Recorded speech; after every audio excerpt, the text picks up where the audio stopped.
Can you imagine largest finite number in the world? আমাদের এই পৃথিবীতে সবচেয়ে বড় নাম্বার কত হতে পারে? Can you imagine? Video pause করে একবার ইমাজিন করো যে আমাদের পৃথিবীতে সবচেয়ে বড় নাম্বার কত হতে পারে। আর যদি না জানা থাকে বা বের করতে না পারো বা চিন্তা করতে না পারো, তাহলে দেখো যে লার্জেস্ট নাম্বার কত। লার্জেস্ট নাম্বার আমরা কীভাবে ফাইন্ড করবো? তো লার্জেস্ট, পৃথিবীর সবচেয়ে লার্জেস্ট নাম্বার কত? আমাদের যে ইউনিভার্স আছে, পুরো ইউনিভার্স, আমাদের পৃথিবী না, পৃথিবী, সূর্য, চন্দ্র, আমাদের যে সোলার সিস্টেম আছে এবং সোলার সিস্টেমের বাইরে যে গ্যালাক্সি আছে, স্টার আছে, সব কিছু মিলে যতগুলো পার্টিকেল আছে আমাদের এই ইউনিভার্সে। আমাদের ইউনিভার্সে মূলত দুই রকমের পার্টিকেল আছে। একটা হলো ভিজিবল পার্টিকেল যেগুলোকে আমরা দেখতে পারি, যেগুলোকে আমরা অবজার্ভ করতে পারি কোনো মেশিনের সাহায্যে বা কোনো যন্ত্রের সাহায্যে, আমরা যেগুলোকে পরীক্ষা করতে পারি, যেগুলোকে দেখতে পারি, যেগুলো আমাদের কাছে ভিজিবল। আরেক রকমের পার্টিকেল আছে যেগুলো হলো আনভিজিবল, ঠিক আছে?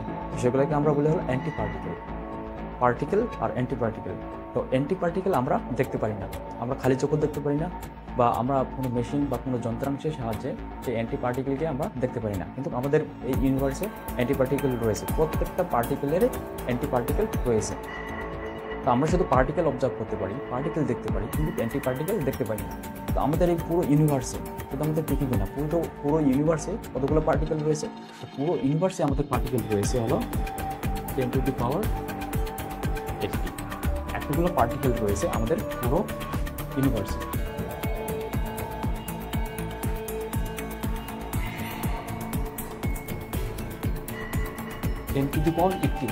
এটি মানে কি?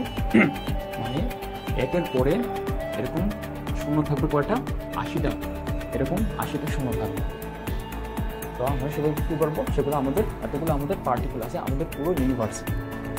কিন্তু এই যে 10 to the power 80, এটা কি লার্জেস্ট নাম্বার? এটা আমাদের লার্জেস্ট নাম্বার নয়, এর থেকেও বড় নাম্বার আমাদের আছে।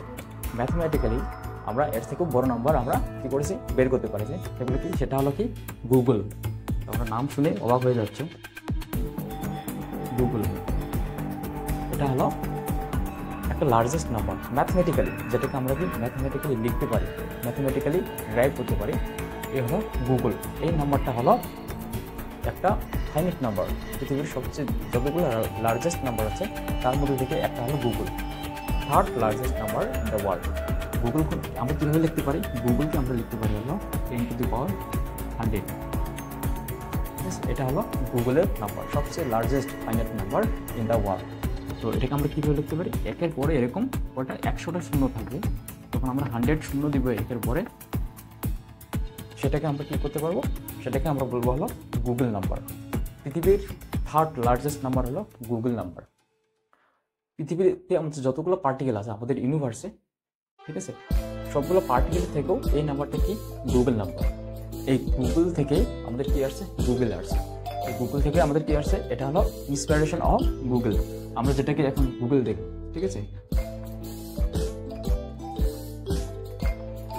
গুগল, এটাকে আমরা কি এটাকে আমরা সবাই চিনি, গুগল। এটা হলো সার্চ ইঞ্জিন। তো এই যে গুগল নামটা আসছে, গুগল নামটা হলো এখান থেকে আসছে, গুগল। গুগল নামটা এটা হলো ইন্সপিরেশন অফ গুগল। এই গুগল থেকে এই গুগল নামটা আসছে। গুগল মানে কি? গুগল ওই সময় পৃথিবীর সবচেয়ে লার্জেস্ট নাম্বার ছিল গুগল নাম্বার, ঠিক আছে।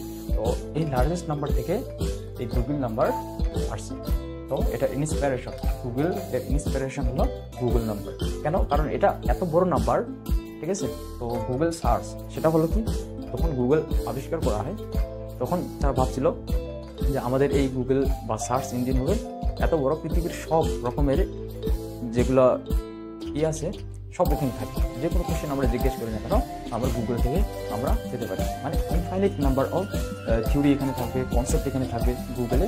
তো এই জন্য কি এটা হলো এই যে গুগল থেকে এই নামটা নেওয়া হয় যে গুগল। কারণ এখানে কি পৃথিবীর সবচেয়ে বড় নাম্বার, লার্জেস্ট নাম্বার। এই লার্জেস্ট নাম্বারটাকে ক্যাপচার করার জন্য ওরা এই গুগল নামটা এখান থেকে নিয়েছে। বুঝতে পেরেছি? এটা হলো পৃথিবীর third largest number. Second largest number কি? সেকেন্ড লার্জেস্ট নাম্বার এই নাম্বারের থেকে অনেক বড়।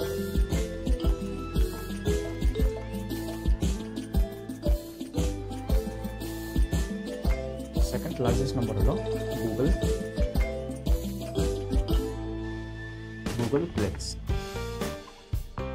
গুগল প্লেক্স এটা হলো কি পৃথিবীর সেকেন্ড লার্জেস্ট নাম্বার। এটা এত বড় যে আমরা এটা লিখতে পারবো না। আমরা যেভাবে লিখি 1 2 3 4 5 6, ঠিক আছে, এভাবে আমরা যদি এটাকে লিখতে যাই, তো একজন মানুষ সে জন্ম থেকে যদি এটা লেখে, সে মৃত্যু অবধি লিখবে, তাও এই নাম্বারটা কি করতে পারবো না, লিখে শেষ করতে পারবে না। এটা কি, এটা হলো 10 টু দি পাওয়ার গুগল। এই যে গুগল প্লেক্স নাম্বার হলো এটা 10 to the power googol. 10 to the power গুগলকে আমরা কীভাবে লিখতে পারি, তো এটাকে লিখতে পারি 10 গুগল মানে কি, গুগল হলো 10 টু দি পাওয়ার 100। তো এই নাম্বারটাকে আমরা কি, আমরা এই যে 1 2 0 0 এভাবে আমরা কখনো কি লিখে শেষই করতে পারবো না। আমাদের পৃথিবীতে যতগুলো পার্টিকেল রয়েছে, যত স্পেস রয়েছে আমাদের ইউনিভার্সে, এই নাম্বারটা লিখে আমরা শেষ করতে পারবো না। আমাদের যত ইউনিভার্সে স্পেস রয়েছে, তো এই স্পেসে কম পড়ে যাবে এই নাম্বারটা লিখতে গেলে, এত বড় এই নাম্বারটা। এটা হলো কি গুগল নাম্বার, এটা হলো ফাইনাইট নাম্বার। এটা আমরা ইউজ করি না, ম্যাথমেটিক্যালি আমরা ইউজ করে থাকি, বিভিন্ন ক্ষেত্রে ম্যাথমেটিক্যালি এটা ইউজ করা হয়ে থাকে। তো দেখেছি, এটা হলো second largest number in the world. First largest number কি, এখন আমরা দেখবো first largest number in the world. সবচেয়ে বড় নাম্বার কি, সবচেয়ে বড় নাম্বার হলো Graham's number.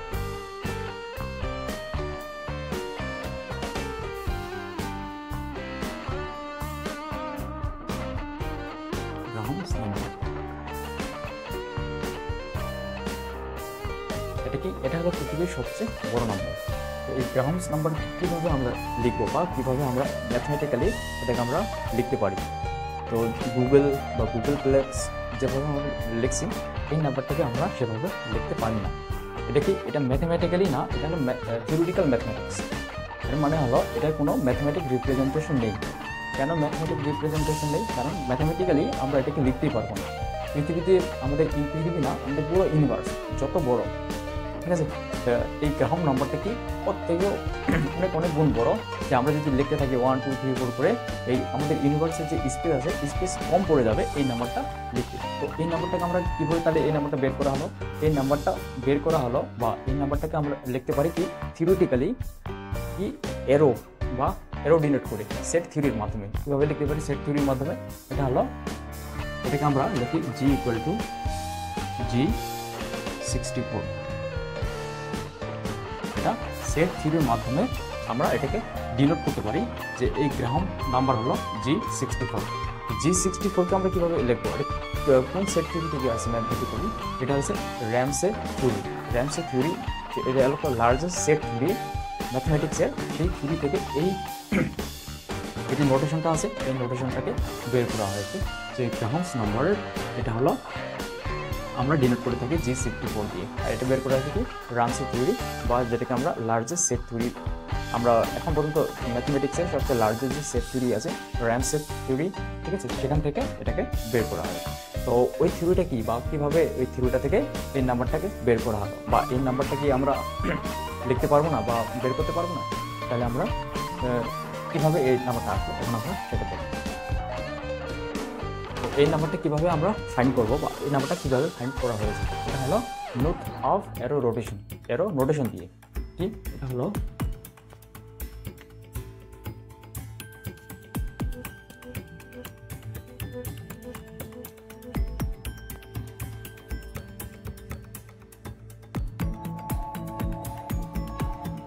Note of error notation. এই নোটেশনের সাহায্যে আমরা কি এই থিওরিটাকে বা এই যে নাম্বারটা আছে এটাকে আমরা বের করতে পারি। তো এটা কি note of error notation, error notation কি, এটা হলো একটা সেট থিওরির মধ্যে এটাকে ডিনোট করা হয়। যেমন এখানে এ আছে, এ এরো বি, এটাকে আমরা কীভাবে লিখতে পারি, এ এরো বি, এটাকে আমরা লিখতে পারি A to the power B. তারপর আমরা লিখতে পারি এ ডাবল এরো, দেখি এটাকে বলা হয় Knuth of arrow notation, Knuth of arrow rotation, ঠিক আছে। তো এটাকে এভাবে লিখতে হবে A double arrow of arrow B. এটাকে আমরা লিখতে পারি কীভাবে, এটাকে আমরা লিখতে পারি A to the power A to the power B, to the power A to the power A to the power B. তো এইভাবে আমরা লিখতে পারি। এটা হলো নোট অফ এরো রোটেশন। এই রোটেশনের সাহায্যে বা এইভাবে আমরা কি যে গ্রাহামস নাম্বার আছে সেটাকে আমরা বের করতে পারছি। ওটা করো, গ্রাহাম নাম্বার হলো G64। G64। তো এভাবে আমরা ওটাকে বের করতে পারছি। এখানে G64 আছে, তো G64 কি আমরা এভাবে লিখতে পারি না? বা এভাবে লিখতে পারি না? এভাবে লিখলে আমরা সেটাকে মান বের করতে পারি না? তো সেটার মান যদি আমরা বের করতে যাই তাহলে কীভাবে আমরা বের করব?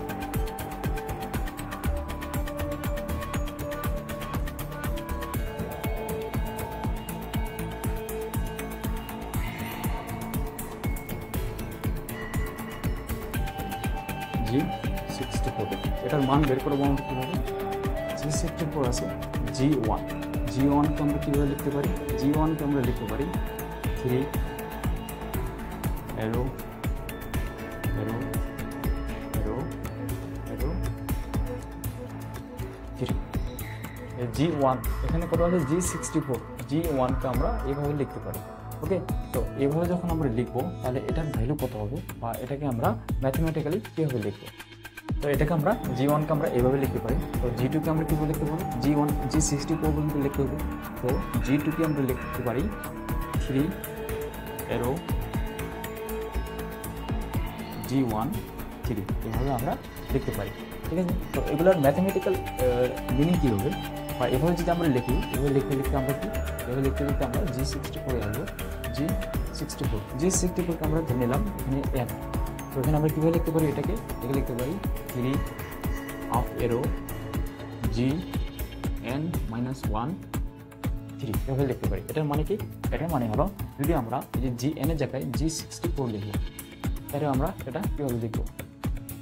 তো G64 লিখলে এটা হবে কি 3 Gn এর জায়গায় আমরা কি 64 লিখলাম -1 টু পাওয়ার। তো এটাকে আমরা কীভাবে লিখতে পারি? এটাকে লিখতে পারি আমরা আবার 3 arrow G64 -1 হলো 63, আর এখানে আসবে 3।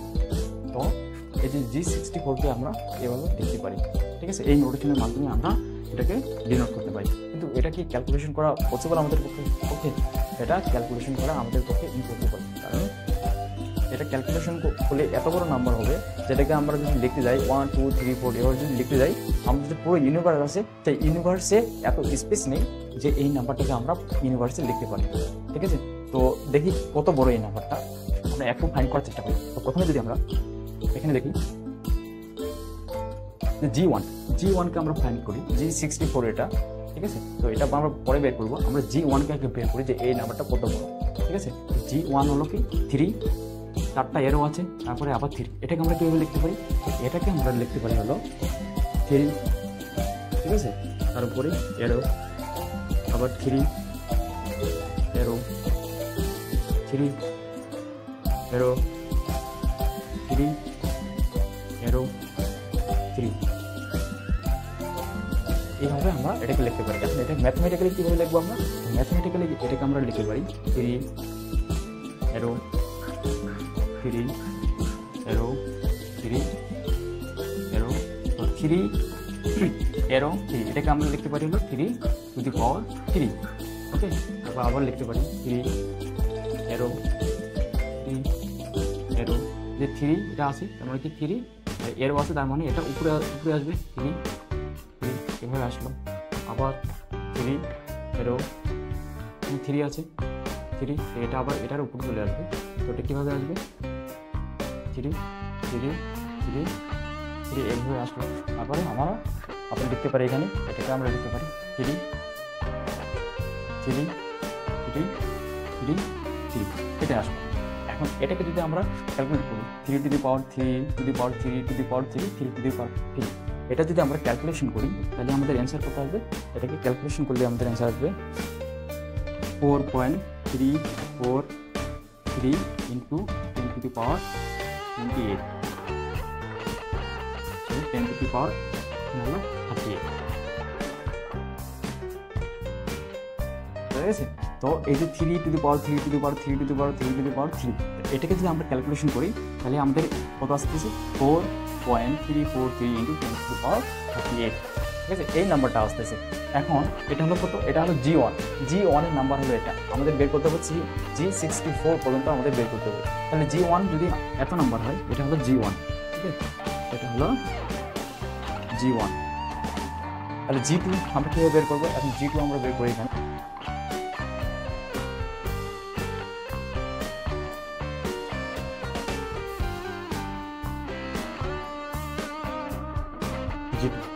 G2 আমরা কিভাবে বের করতে পারি? G2 হলো 3 রোটেশন এরো তারপরে G1 তারপর 3। তো এটাকে আমরা কীভাবে লিখতে পারি? এটাকে লিখতে পারি 3 এরো এখানে কত G1 আছে, G1 আছে মানে কত? G1 হলো এটা 3 to the power 3 to the power 3 to the power 3 to the power 3। তারপর কি আছে এখানে? এর উপর 3 আছে মানে এখানে আমরা 3 দিয়ে দিই, তাহলে এটা। তাহলে এটাকে লিখতে পারি 3 টু দি পাওয়ার 3 3 3 3 3 3 এটা লিখতে পারি। এখন এটাকে যদি আমরা ক্যালকুলেশন করতে যাই, ক্যালকুলেশন করলে আমরা যে ক্যালকুলেটারে এটাকে যদি আমরা দিই, এর মানটা যদি আমরা ক্যালকুলেটার বের করতে যাই, তাহলে ক্যালকুলেটার এর মানটা বের করতে পারবে না, ঠিক আছে? ক্যালকুলেটারে এই মান বের হবে না, বুঝে গেছি? তো এই সংখ্যাটা G2 এত বড় যে ক্যালকুলেটারও সেটাকে ফাইন্ড করতে পারে না, ঠিক আছে? তাহলে G64 কত বড় হবে? আমরা ইমাজিন করতে পারি যে G1 এর মান এত বড়, G2 এর মান আমরা ক্যালকুলেটারে বের করতে পারি না, তাহলে G64 এর মান কত হবে? তো এটা রিসার্চ করে দেখা গেছে যে G64 এর মান এত বড় হবে, ঠিক আছে, যে আমাদের যে স্পেস আছে ইউনিভার্সে, সেই স্পেসে আমাদেরকে যদি আমরা লিখি সব কিছু কী হয়ে যাবে? কম হয়ে যাবে। কারণ আমরা জানি স্পেসে আমাদের পার্টিকেল সংখ্যা কত আছে, ভিজিবল পার্টিকেল সংখ্যা আছে আমাদের স্পেসে, ভিজিবল পার্টিকেল সংখ্যা আছে 10⁻80, এতগুলো হলো ভিজিবল পার্টিকেল আছে। তো আমাদের কি, আমাদের গুগল যে নাম্বার আছে, গুগল নাম্বারটাই এর থেকে কত? এর থেকে অনেক বড়, 10⁻100, ঠিক আছে? তো আর এটা হলো গ্রাহামস নাম্বার, এটা হলো এর থেকেও আরও অনেক গুণ বড়, ঠিক আছে? তো এটাকে আমরা সংখ্যায় রিপ্রেজেন্ট করতে পারি না, যেমন এটাকে আমরা সংখ্যায় রিপ্রেজেন্ট করতে পারি গুগল নাম্বার 10⁻100, 1-এর পরে 100টা শূন্য লাগিয়ে দিলে আমরা এটাকে রিপ্রেজেন্ট করতে পারি ম্যাথমেটিক্যালি, কিন্তু গ্রাহামস নাম্বার এটা ম্যাথমেটিক্যালি আমরা রিপ্রেজেন্ট করতে পারি না। এটা কি G1 এর ভ্যালু এত বড় যে এটাকে রিপ্রেজেন্ট করা আমাদের পক্ষে ডিফিকাল্ট হয়ে যায়। G2 এর ভ্যালু আমরা ফাইন্ড করতে পারি না, ক্যালকুলেটারও ফেল হয়ে যায় যেখানে, তো G64 এর ভ্যালু আমরা কীভাবে করবো? তো এটা অ্যাকচুয়ালি আমাদের পক্ষে কী করা সম্ভব, পসিবল না যে ম্যাথমেটিক্যালি সেগুলোকে ডিফাইন করা, ঠিক আছে? এই জন্য আমরা কি এটাকে আমরা অ্যারো সিস্টেম, ঠিক আছে, বা সেট থিওরির মাধ্যমে এটাকে আমরা প্রকাশ করে থাকি। সেটাকে আমরা যেভাবে প্রকাশ করি এটা হলো গ্রাহাম নাম্বার হলো G64। এটা হলো এখন পর্যন্ত আমাদের পৃথিবীর না, শুধু পুরো ইউনিভার্সে এখন পর্যন্ত সবচেয়ে বড় নাম্বার হলো G64, যেটা গুগল নাম্বার বা গুগল প্লেক্সের থেকেও অনেক বড় নাম্বার। তো আশা করি আপনারা বুঝে গেছেন যে গুগল প্লেক্স নাম্বার কি, সবচেয়ে বড় নাম্বার কি, আর গুগল নাম্বার কীভাবে ফাইন্ড করতে হয়, গুগল প্লেক্স নাম্বার কি, কীভাবে আমরা সেগুলোকে ডিনোট করি, আর গ্রাহামস নাম্বার কি এবং সেগুলোকে কীভাবে ডিনোট করা হয়, বা কীভাবে সেট থিওরির মাধ্যমে সেটাকে ডিনোট করা যায়। অবশ্যই যদি ভালো লেগে থাকে অবশ্যই লাইক, কমেন্ট, শেয়ার করবেন। আর আপনার যদি ফেসবুকে দেখে থাকেন অবশ্যই ফলো করবেন পেজ, আর যদি ইউটিউবে দেখে থাকেন তাহলে অবশ্যই সাবস্ক্রাইব, লাইক, শেয়ার করবেন। Thank you.